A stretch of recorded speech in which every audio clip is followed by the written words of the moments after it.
Hello guys! Good afternoon! Ayan. So, ang hours natin ngayon guys is 2:30.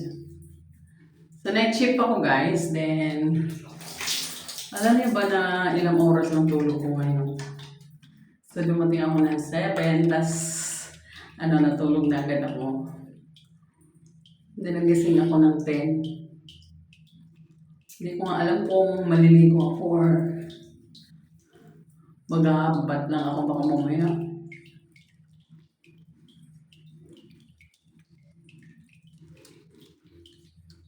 Kasi parang wala talaga akong tulog.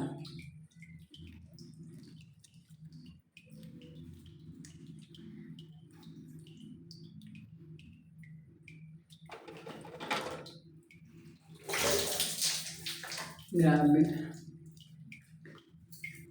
Pag ako kasi guys, nagising, ayan, for example, natulog ako, tas, ah, nagising ako bigla, ay, di na ako nakakabalik ng tulog. Kaya, ginagawa ko, pag dumating ako, natutulog na agad ako habang wala akong gising.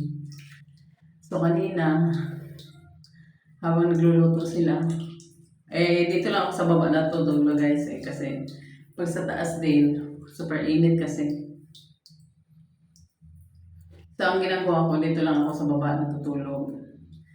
Then yun, pag mga gising na sila, nagluluto-luto na, may rinig mo na yung ingay, kalabog.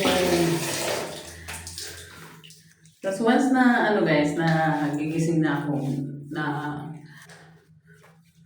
wala nang, ano, wala nang time na makabalik pa ako sa tulog kasi parang, naudlot yung tulog ko.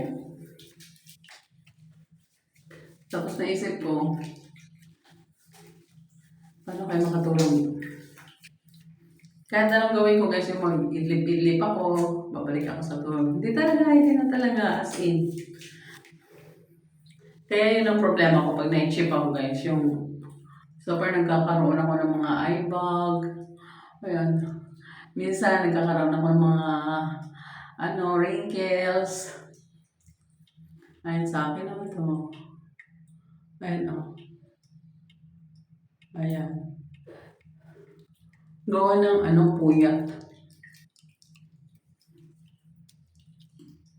Imbis na makakabawi ka kasi tutulog. Hindi talaga makakabawi kasi walang privacy kasi wala kaming ang pinakakwarto namin dito is yung sa taas. Then, yung sa taas kasi pag maga, super napakainit talaga as in. Okay lang siguro pag umulan, ayan, tas walang init, ay masarap dun matulog. Pero pag once na mainit, grabe talaga. Kahit may electric fan, talagang hindi napapansin.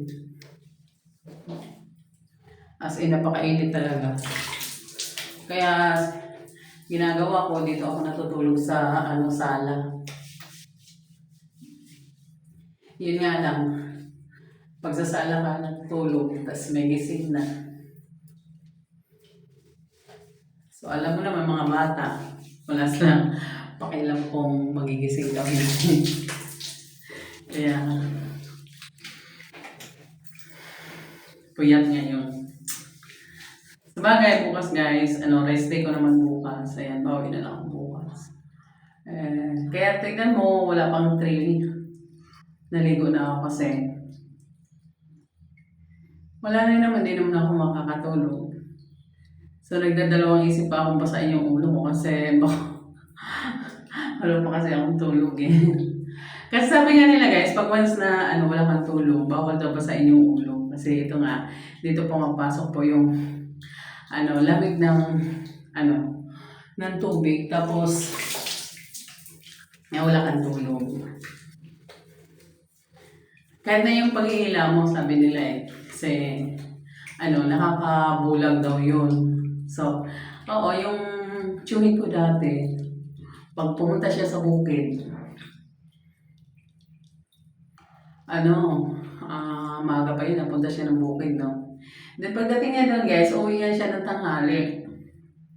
So yung ano namin kasi, yung barangay namin, tatawid ka pa ng ilog bago ka makakarating sa bahay. So ang ginagawa niya, bago siya tumawid, naghuhugas muna siya ng mga paa, kamay, nagigilamos. Pero yun ay 12 to 1 na yun, 12 to 1. So, mga ilang taon niya ginagawa yun. Nagkaroon siya, sabi ng doktor, nagkaroon siya ng katarata. So, sa makatuwid, ayan, 40s pa lang siya, hindi na siya nakakakita, nahulag na siya. Kasi sabi daw, napasma daw yung mga ugat-ugat sa mata, yung mga cornea natin, ayan, napasma daw. Dahil sa paghihilamos ng tanghali, yung galing ka na sa init, tapos dumaan ka sa tubig, tapos naghilamos ka, ayan, nag-ano ka. Yung mga ugat-ugat daw natin, napapasma daw yun. Kasi galing sa init, tapos nalamigan. So same lang din yan sa puyat, ayan. So puyat ka, yung mga ugat-ugat din ng mga mata mo is hindi siya nakarelax. Tapos ngayon pag naligo ka, ano na, talagang magmamamagay yun. Gawa ng ano siya, yung hindi pa siya nakapahinga. Tapos nabasa siya ng tubig. Kaya kadalasan daw marami din talaga nagkakaroon ng problema pagdating sa mata. Kasi yun, yung pabaya nga pagdating sa ano. Actually, alam naman natin guys yun, yung mga problema na gano'n. Pero dahil matigas ang ulo natin, ayan, so hindi natin pinapansin.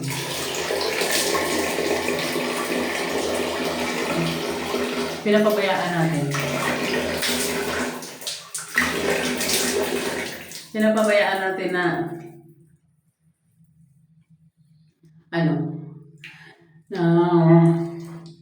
gawin yung mga bagay-bagay na alam naman nating bawal gawin.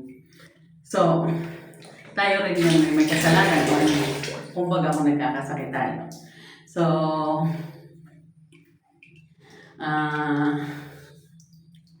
actually, kung nagkakaroon tayo ng sakit, ang dahil lang din naman sa atin.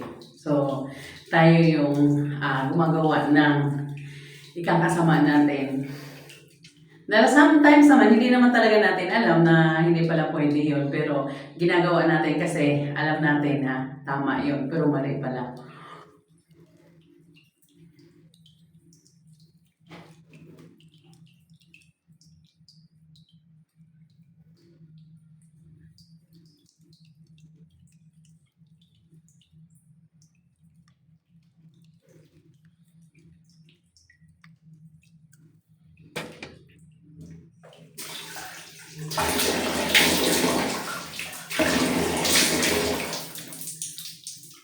Pero sana wag naman, no? Kasi of course katulad ko kahit na yung umabot ako ng 60, siyempre gusto ko pa rin na simply as now. Ayan, kung ano yung meron ako ngayon, ayan, nakikita ko yung mga paligid, ayan, gaano man kaganda ang mundo, ayan. Gusto ko, at the end of my time, ayan, ganun pa rin yung nakikita ko, of course. Ayan, so, ayaw natin na mawalan tayo ng paningin, of course, di ba? Sino ba naman gusto, di ba? That's why sometimes mag-iingat talaga tayo. Ayan, kaso nga lang pag nagtatrabaho ka talaga guys, ang hirap. Kasi hindi naman lahat ng panahon pang-araw ka, pang-gabi din. Ayan, tsaka kadalasan din naman sa tulad namin ng mga nagtatrabaho is mas gusto rin naman namin yung night shift kahit paano nakaka-relax ka. Kaso nga lang, ang problema nga, ay sa puyat naman tayo magkakapulit.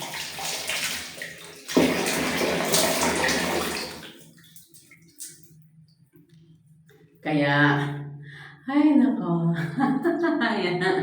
Kaya nakwento ko lang yan sa inyo guys kasi super puyat ako. Ayan. See you tomorrow guys. Thank you for watching everyone. Good afternoon. Ayan, kahit puyat, okay pa rin.